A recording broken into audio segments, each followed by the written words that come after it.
Naareglo ko na ang lahat. Kahit si Mayor Alfonso, napaniwala ko na sa investigasyon ko.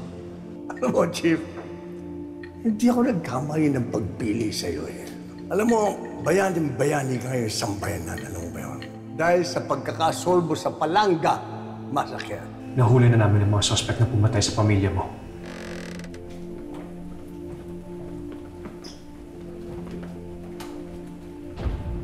Hindi sila yun. Ano sabi mo? Eh, nag-match yung gunpowder sa crime scene sa kanila.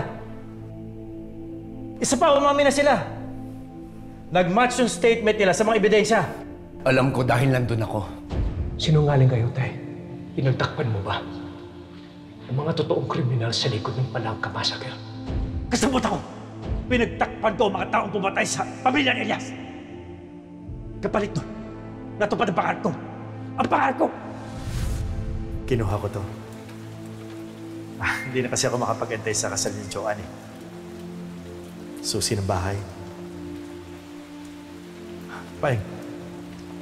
Tay, alam ko naman saan galing perang yun. Mahalaga mo ba yun?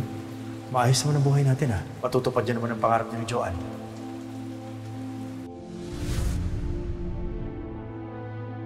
Mas dapat mamproteksyonan ang sikreto ko. Sigurado ko, poproteksyonan tayo ng Golden Scorpion. Hindi tayo gagalawin.